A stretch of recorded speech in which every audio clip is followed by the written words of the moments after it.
मैं इस्लाम हूँ। कुरान ने मुझे ही वरज़ीतु लकुमुल इस्लाम दीना कहकर मेरे मुकम्मल होने की तस्दीक की और ये जाहिर किया कि अब किसी शरीयत की ज़रूरत नहीं रही। मैंने ही दुनिया के कुफ्र जलालत को जमाल जहां आरा की रोशनी दी और फिज़ाए आलम को नूर ईमान से मुनव्वर किया। मैं ऐसी किताब हूँ जिसमें निगाहों को मुतहय्यर कर देने वाले नुकूश भी हैं और सही खतूत भी हैं, अदलो इंसाफ के जौहर भी हैं और राफत व बज़्ल करम के हैरत अंगेज वाक़यात भी। मैं फारूक आज़म की इंसाफ पसंदी और रैयत पसंदी का बेमिसाल कारनामा हूँ। उस्मान गनी अलीउल मुर्तज़ा के सखावत शजाअत के आदिमुन नज़ीर मिसाल हूँ और अबू बकर के रहम दरिया दिली का अमली पैकर हूँ। मेरा महवर काबा है जिसका तवाफ हर दिल मुस्लिम की आरज़ू। मेरा मुद्दा मदीनतुर रसूल है जिसकी सरजमीन मेरे आशिक सर के बल तय करते हैं। काबा की आज़मत और मदीनतुर रसूल की आज़मत की मैं अमीन हूँ। मैंने ही जात पात रंग नस्ल से अलग होकर इंसान को इंसान से मोहब्बत करना सिखाया और बताया, ऐ दलू इंसाफ करो।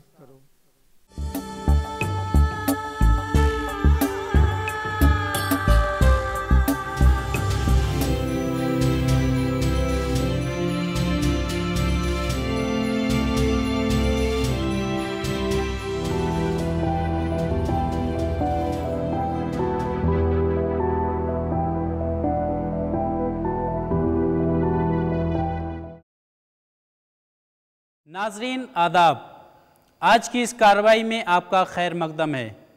नाजरीन, हमारी ज़िंदगी में कई मोड़ आते हैं, कई तल्ख तजुर्बे होते हैं, रिश्ते बनते हैं, बिगड़ते हैं और कभी कभी कोई अनहोनी हमारी ज़िंदगी में दबे कदमों दाखिल हो जाती है। हम बनाना चाहते हैं लेकिन बात बिगड़ जाती है, हम कुछ अच्छा करते हैं लेकिन काम ख़राब हो जाता है। नाजरीन, आज हम एक ऐसा ही केस देखेंगे जहां दो ऐसी जिंदगियां जिन्होंने साथ जीने की कस्में खाईं, एक हुए और अपने खूबसूरत सफ़र की शुरुआत की, लेकिन कुछ नाइत्तेफाकियों की वजह से उनके रिश्ते में दरार पैदा हो गई और नौबत अलग होने तक आ गई है। आज वो इस शरई कोर्ट में फ़ैसले के लिए आए हैं जहां काज़ी साहब शरीयत की रोशनी में फ़ैसला सादिर फरमाएंगे। काज़ी साहब, मुद्दई और मुद्दा अलैह दोनों हाजिर हैं। अगर आपकी इजाज़त हो इस्लामी अदालत की कार्रवाई शुरू की जाए। इजाज़त है, पहले मसला पेश किया जाए फिर उस पर बहस होगी। काज़ी साहब, हमारे सामने जो ये खातून हैं इनका नाम सुरैया है, इनकी उम्र 25 साल है। इनकी शादी असलम साहब से 2.5 साल कबल हुई थी और ये हैं असलम साहब, इनकी उम्र 30 साल है। और काज़ी साहब, मैं आपको बतलाऊँ कि इनका एक बेटा भी है जिसकी उम्र 1.5 साल है। सुरैया भी ने अर्ज़ी दाखिल की है, उसके मुताबिक ये असलम साहब से खुला लेना चाहती हैं। सुरैया भी, आपने जो अर्ज़ी दाखिल की है इसके मुताबिक आप एक इतना बड़ा कदम उठाने जा रही हैं कि खुला लेना चाहती हैं। काजी साहब, पिछले 1 साल में इस शख्स ने इतने मसाले मुझ पर ढाए हैं कि मैं अब और बर्दाश्त नहीं कर सकती हूँ। शादी के 1 साल बाद ही इन्होंने मुझे सताना शुरू कर दिया। शुरू में तो सब कुछ ठीक रहा, लेकिन बाद में इन्होंने अपना काम बंद कर दिया और मुझे घर पर ही सिलाई का काम करना पड़ता था, जिसकी वजह से हमारी कुछ परेशानियां कम हो जाती थी। असलम, आप इन्हें क्यों मारते हैं, क्यों सताते हैं? काजी साहब, ये झूठ बोल रही है। मैं इसे मारता नहीं हूँ, बल्कि ये मेरा कहना नहीं मानती है और झूठ बोलती है तो मजबूरन मैं इसे डांटता हूँ बस। नहीं काजी साहब, ये झूठ बोल रहे हैं। इनको शराब की बुरी लत पड़ चुकी है और ये शराब पीने के लिए मुझसे पैसे मांगते रहते हैं। क्या सुरैया सही बोल रही है? काजी साहब, शराब तो एक बहाना है। दरअसल बात यह है कि जब भी मैं इसे कुछ काम कहता हूँ तो ये अपने घर के बातें बता कर मुझे ताने मारती है। नहीं काजी साहब, ये झूठ बोल रहे हैं। या हद तो यहाँ तक हो गई है कि इन्होंने मेरे सारे जेवरात बेच डाले हैं। जब से मैंने घर का खर्च उठाने के लिए एक गर्ल्स स्कूल में पढ़ाना शुरू किया, क्योंकि सिलाई की कमाई से हमारा खर्च पूरा नहीं होता था, इसलिए उसके बाद से इन्होंने मेरा जीना दुश्वार कर दिया है। सुरैया भी आप हौसले से काम लीजिए, आप इस्लामी अदालत में आई हैं, आपके साथ इंसाफ होगा। असलम, आप सुरैया बी की नौकरी के बारे में क्या कहते हैं? काजी साहब, मुझे सुरैया का बाहर नौकरी करना बिल्कुल पसंद नहीं। मैंने इसे कई बार टोका है, इसी बात को लेकर मेरे और इसके दरमियान लड़ाई होती है। नहीं गाजी साहब, मुझे नौकरी करना बिल्कुल पसंद नहीं है, लेकिन मैं घर चलाने के लिए घर की मजबूरी में मैं नौकरी कर रही हूँ। असलम, देखिए, घर का ख़र्चा चलाने की ज़िम्मेदारी तो शरीयत ने आप पर रखी है, आप तो निकम्मे निकले। सुरैया घर का ख़र्चा भी चलाती है और घर को भी देखती है, और उल्टे आप शराब की बुरी लत में पड़ गए हैं। आपको मालूम होना चाहिए कि शरीयत ने शराब को हराम करार दिया है, और कुरान में कहा गया है कि शैतान शराब के ज़रिए तुम लोगों के दरमियान दुश्मनियाँ डाल देता है और फूट डालता है। आप शराब की बुरी लत में पड़ गए हैं, सुरैया से उल्टे पैसे मांगते हैं, आप दुनिया भी ख़राब कर रहे हैं और अपनी आक़िबत भी ख़राब कर रहे हैं। मैं गलत रास्ते पर पड़ गया हूँ, मुझे अपनी गलती का एहसास है, और मैं वादा करता हूँ कि मैं अपनी ये गलत आदतें छोड़ने की कोशिश करूँगा, लेकिन सुरैया को बाहर की नौकरी करनी बंद करनी होगी। ये मुझे बिल्कुल पसंद नहीं। नहीं गाजी साहब, मुझे इस पे यकीन नहीं है। मैं अपना और अपने बच्चे का पेट पालने के लिए कमाने पर मजबूर हूँ। मैं नौकरी नहीं छोड़ सकती। मैंने पहले ही बहुत तकलीफ़ उठा चुकी हूँ, अब और तकलीफ़ नहीं बर्दाश्त कर सकती हूँ। इसीलिए गाजी साहब, मैं खुला लेना चाहती हूँ, और ये चाहती हूँ कि मेरा बच्चा मेरे पास रहे। काजी साहब, मैं इसे तलाक देना नहीं चाहता हूँ। देखिए, तलाक़ और खुला जैसी चीज़ें जायज़ चीज़ों में अल्लाह को सबसे ज़्यादा नापसंद है। इससे आप दोनों की ज़िंदगियों में परेशानियाँ आ सकती हैं। इसलिए मैं चाहता हूँ कि आप दोनों एक बार फिर सोचें और आपस में मुसालहत की कोशिश करें। इससे आप दोनों के बच्चे की ज़िंदगी भी अच्छी हो जाएगी। मैं आप दोनों के ख़ानदान से एक हकम मुकर्रर करता हूँ, जो आप दोनों को कुरान और हदीस की रोशनी में समझाने की कोशिश करेंगे। आप दोनों उनकी बात सुनें और फिर से गौर करें और सोचें। अब आपकी कार्रवाई आइंदा जुमा को हम सुनेंगे, तब तक के लिए हम कार्रवाई बर्खास्त करते हैं।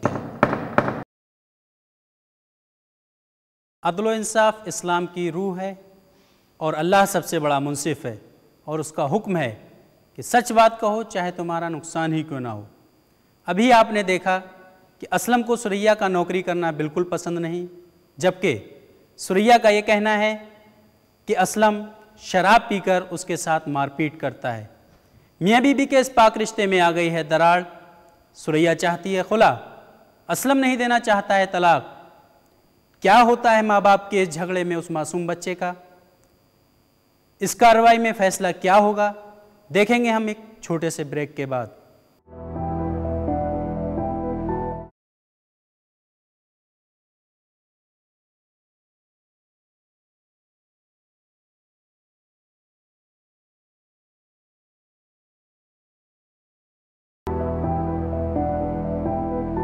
वक्फे के बाद इस्लामी अदालत में फिर से आपका खैर मकदम है। नाजरीन, पहली कार्रवाई में आपने देखा कि असलम सुरैया को किस तरह से परेशान करता है, जिसकी वजह से सुरैया खुला चाहती है, जबकि असलम का ये कहना है कि सुरैया उसका कहना नहीं मानती, जिसकी वजह से वो उसे मारता है। काजी साहब, अगर आपकी इजाज़त हो तो इस्लामी अदालत की कार्रवाई दोबारा शुरू की जाए। इजाज़त है, कार्रवाई फिर से शुरू की जाए। काजी साहब, जैसा कि आपने दोनों के दरमियान में मुसालहत कराने के लिए 2 हकम मुतय्यन किए थे, वो इस वक्त यहाँ मौजूद हैं, आप उनसे बात कर सकते हैं। दोनों हकम को पेश किया जाए, वो अपनी रिपोर्ट पेश करें। पहले सुरैया के हकम आएँ और रिपोर्ट पेश करें। काजी साहब, कुरान और हदीस की रोशनी में मैंने सुरैया को समझाने की कोशिश की। सुरैया का कहना था कि मैं एक मोमिना हूँ, अल्लाह उसके रसूल के ऊपर मैं यकीन रखती हूँ, मैं आपकी बात मानती हूँ। इसलिए उसने अपनी पिछली तमाम तलखियों को भुलाकर नए सिरे से अपनी ज़िंदगी का आगाज़ किया। लेकिन अफसोस, सद अफसोस, असलम की वही फितरत जिसके लिए असलम जाना जाता है, फिर उसने वही शुरू किया। यह दरिंदा सिफत इंसान और जरासीम ज़दा जहनीत सुरैया बीबी पे तारीख़ की बदतरीन मजालिम ढाए और सिर्फ इतना ही नहीं बल्कि तलाक़ की धमकी तक दे डाली। सुरैया बीबी का कहना है, काजी साहब, जब जुल्म की कोई इंतहाई ना हो तो फिर ऐसे रिश्ते का क्या मतलब। असलम के हकम को पेश किया जाए, वो अपनी रिपोर्ट पेश करें। आप बैठिए। आपके कहने के मुताबिक मैंने असलम को कुरान और हदीस की रोशनी में बहुत समझाने की कोशिश की। ये राज़ी भी हुए, अगर वादा किया मुझसे कि अब दोबारा शराब नहीं पिएंगे और सुरैया भी से मारपीट नहीं करेंगे। लेकिन वादा के बावजूद इन्होंने वादा खिलाफ़ी करते हुए एक बार फिर सुरैया भी को शराब पीकर उनके साथ मारपीट की और उनके साथ ज़बरदस्ती करने की कोशिश भी की। ठीक है, आप बैठिए। दोनों हकम की रिपोर्ट हमने सुनी, अब आप इस मसले में क्या कहना चाहती हैं? जी काजी साहब, आपकी जानिब से मुकर्रर किए गए हकम की बात मानकर मैं मसालत के लिए तैयार थी, लेकिन अब मैं इस शख्स के साथ नहीं रह सकती हूँ। इन्होंने फिर से मेरे साथ मारपीट, ज़बरदस्ती और मेरी बेइज्जती की है। शराब की लत फिर से शुरू कर दी है। मेरा तो इस आदमी के साथ ज़िंदगी मेरी एकदम दुभर हो गई है। असलम, मैंने हकम की भी रिपोर्ट सुनी और सुरैया भी बता रही हैं, ऐसा लगता है कि आपने अपनी गलती का एहसास किया था और नई ज़िंदगी गुजारने की आपने का इरादा किया था और शुरू भी की थी, लेकिन फिर से आप पुरानी रविश पर आ गए हैं। जो असलम सुरैया कह रही हैं, क्या आप क्या कहते हैं उसके बारे में? हाजी साहब, मैंने कोई ज़बरदस्ती नहीं की है। मैंने इससे अपनी ख्वाहिश का इज़हार किया तो इसने मना कर दिया। और काजी साहब, बीवी पर तो शौहर का हक़ होता है ना, और इसने अपनी नौकरी बंद नहीं की। सुरैया, क्या कहती हैं आप? ये कहते हैं कि आपने नौकरी बंद नहीं की, बाहर चली जाती हैं। जनाब, उस वक्त मैं मजबूर थी और ख़ास वक्तों में तो अल्लाह ताला ने भी मना फरमाया है और मैं नौकरी नहीं छोड़ सकती हूँ, क्योंकि ये अभी भी ठीक तरीके से कमाते नहीं हैं और जो भी कमाते हैं सब पैसे शराब में डुबा देते हैं। सुरैया के साथ फिर तुमने मारपीट की, ये बात सुरैया भी कह रही है और हकम की रिपोर्ट से भी ये बात साबित होती है। और तुम सुरैया के साथ शरीयत की ममानात के बावजूद ज़बरदस्ती करते हो। तुम्हें एक मौका दिया गया था कि तुम अपनी ज़िंदगी में इस्लाह कर लो और सुधर जाओ, लेकिन तुमने इस मौके को भी गंवा दिया है। काजी साहब, ये सुधरने वाले नहीं हैं। इन्होंने मेरी ज़िंदगी तबाह बर्बाद कर दी है और इनके साथ मेरे बच्चे की भी ज़िंदगी बर्बाद हो जाएगी। मैं इनके साथ नहीं रह सकती हूँ और इसीलिए मैं खुला चाहती हूँ। हाजी साहब, मैं इसे तलाक़ देना नहीं चाहता हूँ, लेकिन आप जो फ़ैसला देंगे मुझे मंजूर होगा। काजी साहब, जैसा कि आपने दोनों फरीक की बात सुनी और दोनों हकम के भी बयानात आपने सुने, हकम ने भी मसालहत की कोशिश की लेकिन वो नाकाम रहे। अब फ़ैसले का वक्त आ गया है, आपका क्या फ़ैसला है? ठीक है, अब फ़ैसले का वक्त आ गया है, अब फ़ैसला सुनाया जाता है। काजी साहब, फ़ैसला देने से पहले हम लेंगे एक छोटा सा वक्फ़ा। नाजरीन, आप कहीं जाइएगा नहीं, छोटे से वक्फ़े के बाद फिर आपकी खिदमत में हाजिर होंगे।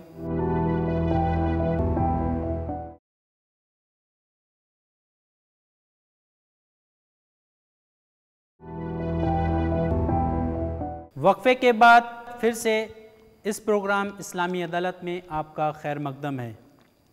नाजरीन, आपने देखा कि असलम और सुरैया के दरमियान किस तरह से नाइत्तेफाकियाँ पैदा हो गई हैं। तमाम सच्चाई जानने के बाद काजी साहब ने दोनों जानिब से एक एक हकम मुतय्यन किया ताकि दोनों के दरमियान मुसालहत की कोशिश की जा सके, लेकिन वो भी नाकाम रही।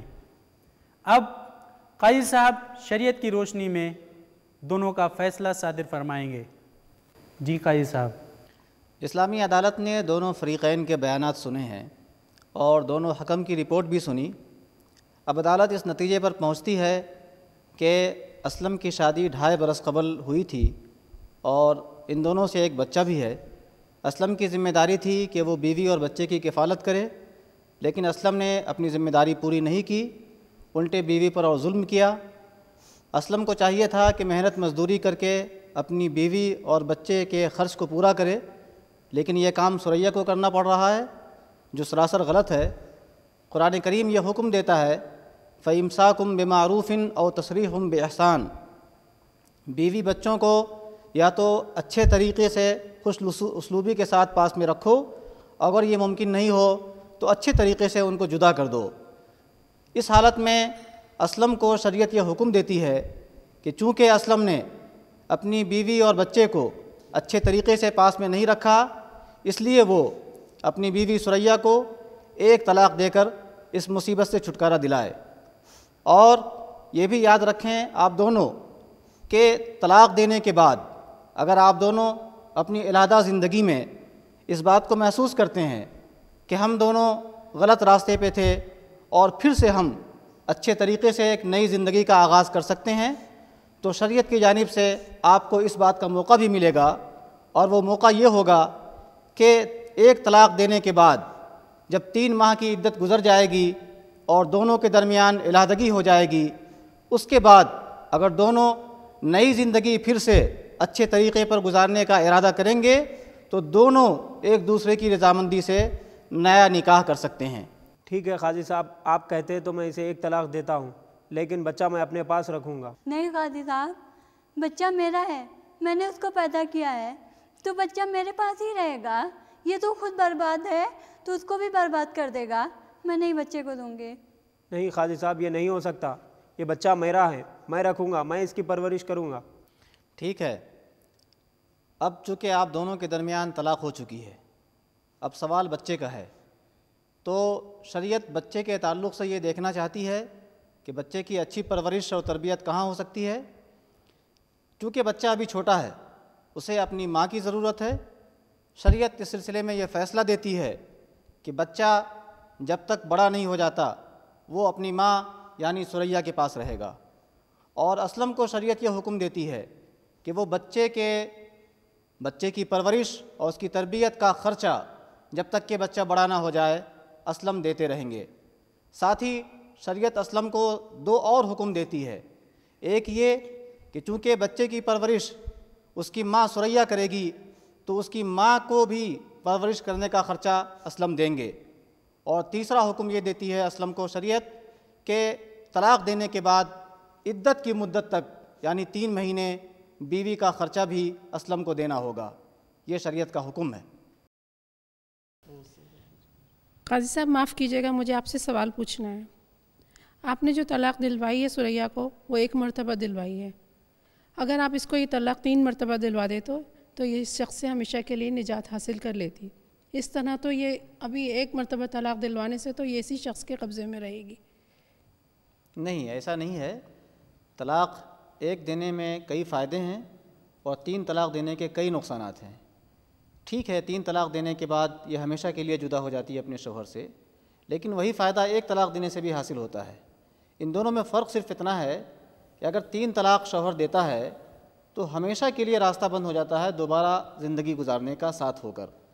और चूँकि ज़िंदगी में आम तौर पर यह होता है कि बाहमी इख्तलाफ, झगड़े और लड़ाई वगैरह के नतीजे में दोनों जुदा होना चाहते हैं, लेकिन जब जुदा हो जाते हैं और तन्हाई की ज़िंदगी गुजारते हैं तो उन्हें एहसास होता है कि ज़िंदगी में तो जगह जगह झगड़े इख्तलाफात होते ही रहते हैं, हमें तो कंप्रोमाइज़ करके ज़िंदगी गुजारनी है। तब उन्हें ये एहसास होता है दोनों को कि हम नई जगह जाकर नई शादी करें, फिर नया तजुर्बा हो और नए इख्तलाफात हों। इससे अच्छा है कि एक दूसरे को हम समझे हुए हैं, कुछ कंप्रोमाइज़ करके हम फिर से नई ज़िंदगी गुजार लें। ऐसे मौके पर अगर 1 तलाक़ दे रखा है तो दोनों अपने इस नए एहसास के नतीजे में दोबारा शादी करके ज़िंदगी का आगाज़ कर सकते हैं। लेकिन 3 तलाक़ देने की सूरत में ये रास्ता हमेशा के लिए बंद हो जाता है। यहाँ एक बात ज़रूर समझने की है, वो ये कि 1 तलाक़ देने के बाद शौहर को इस बात का हक़ है कि इद्दत की मुद्दत के अंदर अपनी बीवी को वापस ले ले। लेकिन इस केस में और इस तरह के केसेस में जहाँ दोनों में दूरी बहुत पैदा हो गई है और नफ़रत हो गई है, शौहर वापस नहीं लेता बीवी को। तो जब इद्दत की मुद्दत गुज़र जाती है तो 1 तलाक़ बायन हो जाती है, रजी नहीं रहती, शौहर को रुजू करने का हक़ ख़त्म हो जाता है और दोनों बिल्कुल इरादा हो जाते हैं, तलाक़ बायन हो जाती है। अब सिर्फ फ़ायदा ये होगा कि अगर आइंदा साथ रहना चाहें तो साथ रह सकते हैं, लेकिन अगर ये फ़ायदा फ़ौरी हासिल करें तलाक़ देने के साथ ही 3 तलाक़ देकर, तो हमेशा के लिए रास्ता बंद हो जाएगा। इसलिए शरीयत यही चाहती है कि जहाँ इलादा होना हो वहाँ 1 तलाक़ देकर इलादा हो, इद्दत की मुद्दत गुजरने दें, उसके बाद तलाक़ बायन हो जाएगी, दोनों इलादा रहें। और आइंदा जब कभी दोनों की मर्ज़ी हो, दोनों अपनी नई मर्ज़ी से नए महर के साथ नए तौर पर निकाह कर सकते हैं। अब कार्रवाई बर्खास्त की जाती है।